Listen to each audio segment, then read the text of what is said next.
Ya, terima kasih Mas Rahmat, Mas Adi, Mas Larso dan Mbak Mitbah. Intinya luar biasa sekali nih dari Mas Rahmat misalnya tentang ya selama ini memang kopian-opian gitu, hajatan atau event atau festival atau apapun yang terkait dengan seni budaya itu hanya hit and run. Jadi kita hiruk pikuk menyiapkan, begitu peristiwa pemanggungannya selesai, besok sudah jadi rasanan aja enggak gitu. Nah, tadi ya kita balik lagi, mungkin ini juga menjawab sampai ke Mbak Mita juga. 3 hal yang apa goal dari apa yang akan kita kerjakan, misinya apa, kemudian isu yang akan kita angkat itu apa. Oke, festival perca, tetapi apa ya yang lebih membawa dampak, lebih menukik, lebih seksi, lebih apa, pemberdayaan perempuan atau apa, ini menjadi penting karena isu itu atau lingkungan, karena itu berdampak terhadap lingkungan, limbah itu kalau tidak dikelola atau apapun, termasuk yang sudah dikerjakan Mas Rahmat selama ini, sekalipun itu peristiwa-peristiwa kecil di desa, tetapi itu sudah menjadi kita sudah punya rekam jejak peristiwa kebudayaan di desa itu udah menjadi luar biasa, apalagi modal lurah yang menyambut dan sebagainya. Nyambung kepada Mas Adi, saya 2 kali orientasi belajar gitu di desa Klodran apa Mantran gitu di Bantul, Imogiri sana. Semangat karena wangko balike so mampir sate klatak gitu. Semangatnya itu. Saya sinau dengan mantan lurah Mas, namanya Pak Kris, bisa diklik Museum Tani Candran. Nah, Museum Tani Candran Bantul. Pak Kris ini luar biasa sekali, punya mungkin bangunan museumnya 2 kali ini, tidak gede-gede banget. Jadi 1 limasan juga dibangun, tapi dia lengkap sekali. Jadi segala alat-alat pertanian Jawa dia kumpulkan, mulai dari garu, luku, arit aja berapa model arit gitu ya. Sampai hasil pertaniannya ada dele, ada kacang tolo, ada ini beras diikat-ikat.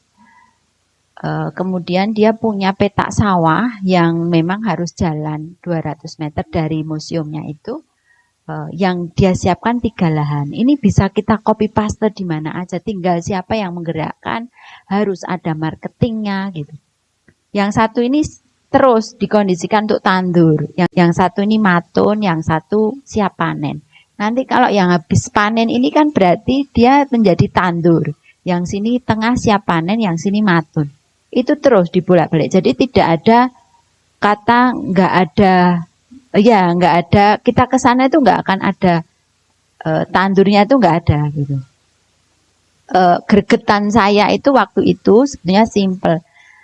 Anak saya mau outing kelas, outbound namanya outbound. Itu mosok kok gur telatar amanah telatar. Lah TK playgroup wis rono gitu kan. Akhirnya saya memberikan referensi ini ke sekolah. Satu kelas anak saya itu cuma 12 waktu itu akselerasi ya. Jadi tidak terlalu ribet untuk memboyong 12 anak bersama ibu-ibunya yang rempong ke sana. Kita turun bis langsung Mas. Kotean Lesung itu ya mbok-mbok desa itu. Tokluk berlima mbok de itu. Terus di pawonnya itu yang menyiapkan hidangan. Apa kalau perso klenyem, pohong diparut isine gula Jawa itu. Itu terus ada utri, terus nanti kita memang makan siangnya adalah sego gudangan itu dibikin tumpeng dengan tempe tahu. Jadi nggak ada yang spesial, memang semua di sana. Pak Kris mampu menghidupkan warga desanya untuk berdaya. Dari setiap dia kunjungan itu dia data berapa orang yang terlibat, yang main lesung berapa, yang masak berapa, yang dampingi nandur dan ini mengelola sawah itu sampai sebetulnya gini, endingnya itu ini bebek diculke. Nah, yang bisa nangkep bebek dikasih hadiah loh. Caca itu ora jatuh dijatuh-jatuh ke lumpur biar badannya kena lumpur gitu. Nggak ada yang bisa nangkep akhirnya karena semua malah heboh berlumpur-lumpur gitu kan.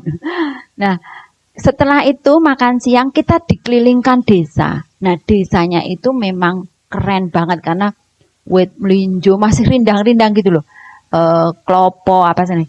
Dikeliling desa itu ke nggone Mbok Departo tukang gawe emping. Ya memang kesehariannya emping. Rumahnya ya biasa desa sekali. Tapi anak-anak jadi tahu oh, gini loh cara proses bikin emping. Terus muter lagi ke Mbok Dewirio bikin tempe tidak dengan ragi tapi dengan daun waru. Apa ya namanya? Jadi jamur yang dihasilkan dari daunan yang dileremkan beberapa hari gitu. Itu buat saya exciting sekali anak-anak yang sok kota itu menjadi tahu, mbok-mboknya juga yang sok sosialita menjadi ngerti betul bagaimana the real kehidupan gitu. Terus kita ditawarkan udah disiapkan sepeda ontel sama becak kalau mau keliling. Kebetulan 1 kilo itu ada bendungan yang juga bagus banget buat dilihat bendungan desa. Nah, yang pertama ketika kita harus ngomongin festival apapun yang ada di desa, kelurahan, kecamatan maupun kabupaten itu kita memang harus katam dengan potensi kita. Jadi pendataan, pemetaan ini apa itu harus punya datanya gitu. Jadi saya ngomongin tadi ini jabri-jabrian sama Mas sama Mas Larso. Jadi kalau ngomongin Parangrejo aja itu rasanya tanggung buat kita apa ya mampu bahasanya tuh dunia mau melirik gitu. Kita Sukoharjo itu sugih banget deh. Ada Sritek, ada Komunimek, ada coba didata gitu.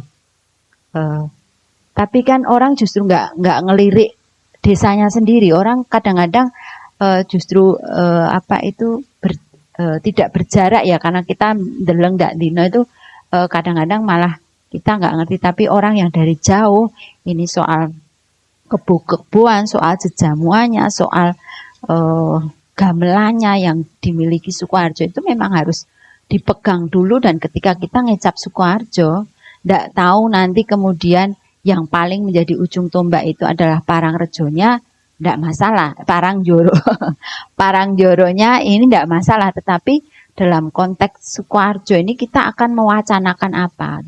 Padahal yang lain udah wah. Nah, ini kita tanyakan betul, komitmen Bupati, saya tanya dinas, kalau memang dipegang, ayo kita berjuang bersama-sama. KTP saya juga Sukoharjo gitu. Saya membantu banyak kota, banyak daerah, tapi belum untuk Sukoharjo misalnya. Tapi ya itu poin-poin penting menjadi syarat-syarat utama itu kita ini kan misalnya kita punya sekarang Desa Pemajuan Kebudayaan Mas. Kita punya tahun 2002 itu Pekan Kebudayaan Daerah misalnya. Apa yang bisa kita lakukan untuk Sukoharjo misalnya? Jangan Solo padahal Solo itu ya Solo Raya sing anu ya orang Ngringo, Karanganyar gitu kan, orang Palur gitu yang ikut Sukoharjo padahal yang tinggal sebetulnya di Kabupaten Sukoharjo misalnya. Nah, itu yang sebetulnya memang kita bisa berpikir panjang kembali memang ini Mas Larso memang harus ada orang yang bekerja gitu. Ada orang yang bekerja untuk sama untuk Boyolali untuk mengkonsepkan gagasan itu. Jadi tidak sak-sae aku bikin festival. Semua orang bisa bikin festival, tetapi festival ini untuk apa gitu. Kemudian ke depan seperti apa itu harus kita pikirkan. Misalnya kita mau menginisiasinya 2022, kita harus sudah ngomong sampai 2025 misalnya. Jadi 3 tahun itu sudah terpikir. Karena kalau enggak, ya itu tadi hit and run yang terjadi setelah penyelenggaraan festival selesai ya sudah. Nanti terengah-engah lagi misalnya sudah diagendakan APBD 2 bulan sebelumnya baru hiruk pikuk. Nah, itu bukan festival, itu penyerapan anggaran. Itu yang terjadi misalnya. Saya selalu mengkritik-kritik Solo Batik Karniva, saya sampai menulis di Solo Pos kalau nggak salah, mana batiknya, nggak kelihatan, lebih banyak motenya gebiar-gebiar. Jangan dibawa-bawa Jember ke sini, kita punya sendiri gitu loh. Dan itu virus yang jelek sekali karena 2018 itu terakhir SBY menjabat, kita punya tanggal 18 Agustus itu yang 34 provinsi dikumpulkan di Jakarta, kemudian dia harus berkarnaval mengelilingi Monas sampai istana. Itu adanya Jember semua. Mau dari Lampung, mau dari mana, adanya Jember semua. Kan nggak kayak gitu. Sebenarnya kasus-kasus ini terjadi. Misalnya Reog Ponorogo. Mbak sering ke Ponorogo. Gimana ujung-ujungnya Reog kok bisa seragam? Yang terjadi mau koreonya, mau garapan musiknya, ya karena anak-anak isi pada pindah KTP ke sana. Ini anak-anak tari harus dengar. 2 bulan menjelang festival Reog semua sudah melatih SMA 1, SMA ini dengan koreo yang sama, terus tiba-tiba jadi hilang semua yang wiletnya harus deso, kemudian yang obyoknya nggak ada. Terus saya sampai tanya, waktu itu masih Pak Ipung ya, Pak, terus gimana kalau orang luar pengen lihat Reog obyok? Itu nggak akan terjadi dong kalau itu di alun-alun. Saya diizinkan nggak menggelar pertunjukan Reog di desanya di bawah pohon munggur yang masih ada kepet-kepet menyanya. Terjadi itu di 2019. Ya, jauh banget lewat hutan kayu putih, nggak tahu desanya mana. Tapi ini bisa, jadi nggak semua kemudian festival itu di alun-alun itu loh. Ini juga harus dirubah mindset. Festival yang milik kabupaten dan kota itu nggak harus digelar di alun-alun. Alun-alun tuh nggak seksi buat menggelar pertunjukan. Wayangan ya monggo gitu ya. Jadi kita kadang-kadang lebih eksotik, lihat Reog benar-benar kayak di foto-foto Tempo dulu tuh 1928. Reognya masih penari jadilannya masih melengkung-melengkung, jadi enggak ala isi gitu. Ini banyak kadang-kadang yang salah kaprah, itu banyak ya. Yang terjadi justru ini bukan festival, ini lomba. Nah, kata-kata festival ini juga harus dipahamkan kepada teman-teman.